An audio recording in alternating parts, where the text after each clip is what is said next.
Welcome to the deep dive. Today, we're getting into a really crucial skill. It's about what happens when you don't get an immediate yes. Exactly. How do you handle that moment? We're looking at reframing questions, especially in sales, but honestly, it applies much wider. How to navigate objections, keep the conversation moving ethically. Right, ethically is key. And we've got some solid source material here, insights from someone who's managed a huge sales operation, Yeah. right? Over 100 salespeople, $250 million a year. Yeah, exactly. And they're sharing something called the 3A framework of reframing, apparently unreleased before, plus like 5 ethical rules to go with it. Okay, so the mission for you listening today, get equipped with this. It's a skill that apparently sets top performers apart. Not about being pushy, but really understanding concerns, addressing them, and yeah, getting closer to a yes while keeping rapport. And it's not just for salespeople in suits, right? It's for anyone who wants to be more influential, more persuasive in, pretty much any interaction. Makes sense. Okay, let's unpack the core idea first. The power of reframing itself. What exactly is it? So at its simplest, reframing is just like a 1 to 3 sentence response you give when someone says anything other than yes. Just 1 to 3 sentences? Yeah, short and sharp. The whole point is to make whatever you say next more likely to lead towards, well, a purchase or agreement. It subtly shifts things. Okay. The material mentions these things called trap questions. Can you give an example? Sure. One example is, how many certifications do your trainers have? Now, if you just list them, You're kind of on the defensive, letting them judge based on their own list. precisely, you're answering their frame. The reframe suggested is something like, which certifications are you looking for specifically? Or which ones are most important to you? Okay, so you turn it back. You find out what they actually care about before you just spill the beans. Exactly. It highlights that danger, of answering directly without understanding the why behind their question. Gotcha. There was another one about email support question. Oh, yeah. How many questions can I ask via email support? If you Yeah. give a number, 5, 10, whatever. It immediately sounds limiting. Right. The reframe suggested is much deeper. It's like, why do you want to ask additional questions? Like, how many are you thinking of? Is there a specific thing you're trying to solve? What are you most afraid might happen with support? Wow, okay. That really pivots from a simple number to their actual motivations and, yeah, fears. It gets to the core issue. Mm.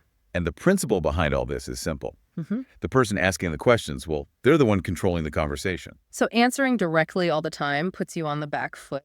Kind of, yeah. You're reacting. Reframing, especially by asking questions back, lets you guide things more strategically. And this isn't just for like huge deals, right? The source says it works across the board. Totally. From like $100 to over $1 million.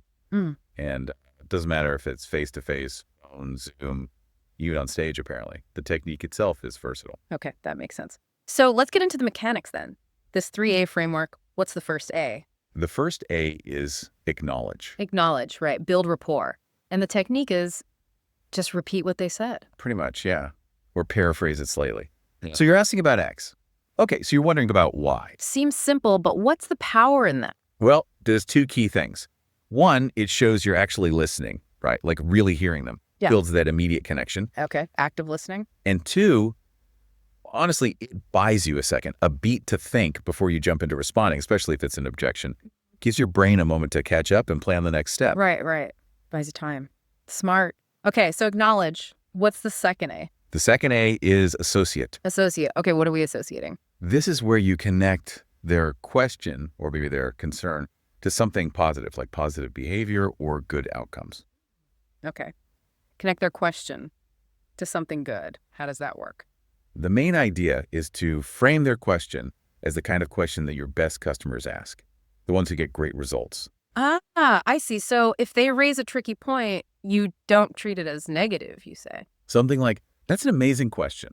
Actually, that's a question a lot of our most successful clients ask right at the beginning. Okay, that flips it. It makes their potential doubt sound like due diligence, like they're being smart. Exactly. It reframes it from a potential negative into a positive signal. Mm-hmm. It's clever psychology. Yeah. Social proof, wanting to be like the successful ones. Right. Okay, acknowledge, associate. What's the third A? The third A is attack, the frame. Now, attack sounds aggressive, but the source is clear. It's not about attacking the person. Okay, not attacking the person, attacking the frame. What does that mean? It means after you've acknowledged and after you've associated their question with something positive, now you ask your next strategic question. This is where you actively shift the focus and sort of regain control of the conversational direction. So it's about leading with your question now. Yeah. The analogy is like a lawyer in court, right? Yeah. They try to ask questions they already have a good idea of the answer to, or at least have a strong follow-up ready. They're guiding the narrative. Got it. So being prepared with your questions. Let's revisit that certification example. Put all 3 A's together. Okay. Prospect asks, what kind of certifications do your trainers have? Right. First, acknowledge, okay, so you're curious about our trainer certification. Simple enough.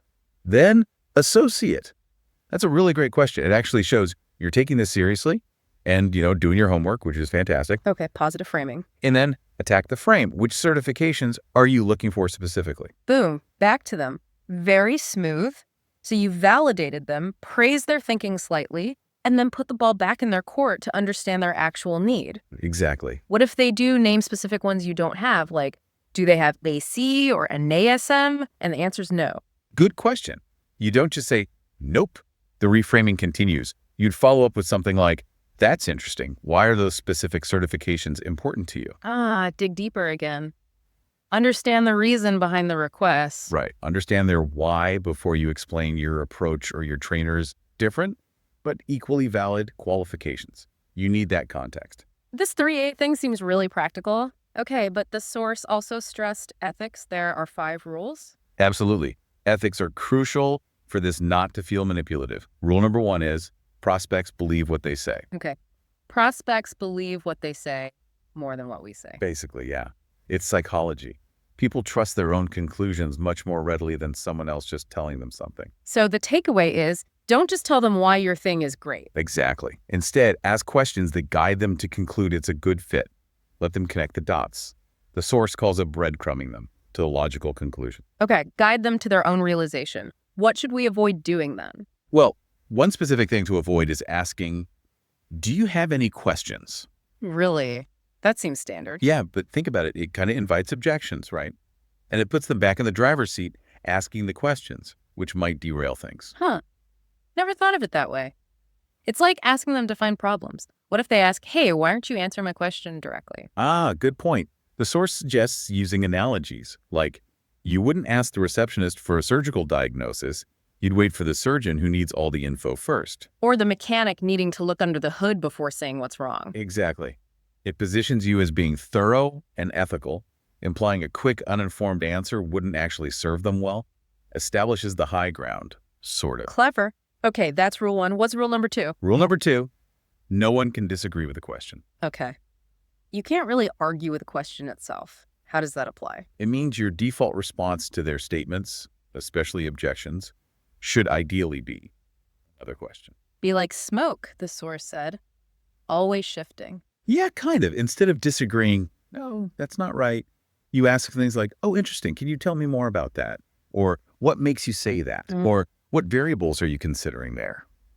So you're constantly probing, clarifying, never directly confronting their statement head on. Right. Because the minute you get into an argument, you've likely lost the sale, even if you win the argument. The goal isn't to be right. It's to get them to agreeably change their perspective, perhaps. And asking questions keeps you in control, assessing their answers. Exactly. You're still the one guiding and evaluating if they're a good fit based on what they reveal. How does this work with common objections? Like the classic, I need to think about it. Instead of just saying, okay, you use questions to unpack it, acknowledge first, totally understand, then probe. What are the main things you'll be considering? What are the variables involved for you? Is there a main concern? What are you most afraid of, maybe? What would make this a definite no right now? What would it take to be a yes? Wow, lots of options there to keep the conversation going and find the real issue. Yep, same for timing is off. Acknowledge. Totally get it. Timing can be tricky. Associate. It's smart you're thinking about implementation already. Our best clients do that. But inquire. So what would need to change for the timing to feel right? Okay, and I need to talk to my spouse partner. Similar pattern. Acknowledge. Completely understand. Makes sense. Associate. Totally fair. Important decisions involve key people. Then inquire. Just so I understand, what parts do you think they might have questions about or maybe not like. Get specific. Even something blunt like, I hate this feature. Yeah. Maybe acknowledged with a bit of humor. Totally get it. Just kidding. Then just a simple inquire, why not? Or what about it don't you like? Keeps it open. Makes sense. Always questioning. Okay, rule number 3. Ethical rule 3 is tell them what their question means. This one really zooms in on that associate step we talked about. Okay, so interpret their question positively. Yes, basically. You reframe their objection or their tough question as evidence that they are a good potential customer. All right. Quite a powerful move. Can you give an example? Sure, someone says, I already have a wealth advisor. Instead of seeing that as a dead end, You flip it. right, you might say, oh, that's actually great. Most of our clients, maybe 90%, already had an advisor when they switched over. It means you already understand the value of this kind of relationship, how these things work, which means you'll probably get up to speed really quickly. Whoa. That completely reframes it. Turns a potential rejection into a sign they're a qualified lead. Exactly. But it relies on preparation. You need to anticipate these common statements and have these kinds of positive reframes ready to go. Because they haven't had these conversations as many times as you have. Right. And remember, objections are normal. They're signposts, opportunities to guide, not roadblocks necessarily. It's more like a dance than a fight. Keep that rapport going. Okay. Rule 4 sounds intriguing. Use straw men for tough truths. Yeah, this one's interesting. It's for when you need to deliver a potentially difficult message or correct a misconception without sounding like you're criticizing them directly or Right. being, condescending. So instead of saying, you're wrong about that, or even softer things like, can I put my coach hat on? Right. Use a straw man, basically. You attribute the point to someone else. The source gives 3 ways to do this, or kind of variations on the associate. Okay, what's the first way? Referencing someone else. Yeah. You say something like, it's funny you mentioned that. I was talking to someone just earlier today who asked almost the exact same thing. Can I share what I shared with them? So you deliver the message, but it's framed as something you told someone else. Less direct. Exactly. Takes the personal edge off. Second way, referencing a successful past customer. Okay. Totally understand where you're coming from. You know what? That actually reminds me a lot of Customer Day.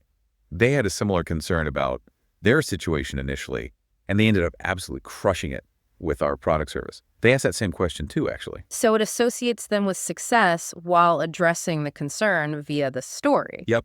And the third way is appealing to authority, like your CEO or a known expert. How does that sound? That's a really interesting point. Authority figure's name was just saying something related to that to the team the other day. Mind if I share what they said? Again, you're the messenger. These all seem like really useful ways to kind of gently correct course or offer a different perspective without causing friction. Exactly. Especially needed if you have to counter a belief directly, like if they say it's bad timing and you think it's really about priorities, using a straw man story about someone else who prioritized it can land better. Allows you to cut through faster but keep the relationship intact. Makes sense. Okay, last one, rule number 5. Rule 5, retain childlike curiosity at all times. Childlike curiosity. I like that. How does that manifest? The source even gives a physical cue. Just saying, with genuine curiosity. Like that. Yeah. It does 2 things. Buys you a microsecond, acknowledge, but more importantly, it shifts your mindset. It forces you to approach their statement with a genuine desire to understand, not to immediately counter or win. So seek to understand, not to be right. Exactly. Keep the human element front and center. If you truly believe your product or service helps, then your goal should be to understand their concerns so you can help them overcome those concerns for their own benefit. The source used a time travel analogy. Yeah, like imagine talking to your past self about a great investment you know is coming. You wouldn't argue with your past self. You'd have empathy. You'd try to understand their fears and gently guide them, knowing you have valuable info. That's a great mental model. So closing isn't about proving you're right. It's about making them feel right, feel understood.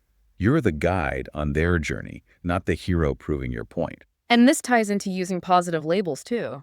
Yeah, the associate idea again, saying things like, that's a really insightful question, or you seem like a very thorough person, gives them a positive label they subconsciously want to live up to. You can even reference it later. And connecting obstacles to positive traits, like the spouse objection. Right. If they need to talk to their spouse, it means family is important to them. You can acknowledge that positive trait. It's great that family decisions are so important to you. Right. And then potentially tie the benefits of your offering back to the family later on. Very nuanced. Okay, there's also a pro tip mention, a sort of universal response for later in the sale. Ah, yes. This one's very direct, so you need rapport first. But later on, if objections keep coming, a powerful question is simply, what are you afraid of? Whoa, okay. That cuts deep. It can, yeah. Gets past the surface stuff, straight to the core anxiety. But again, timing and rapport are key. Earlier on, you'd use softer versions like, what's your main concern? Or what are the variables you're weighing? What about if they just keep saying, I need more time?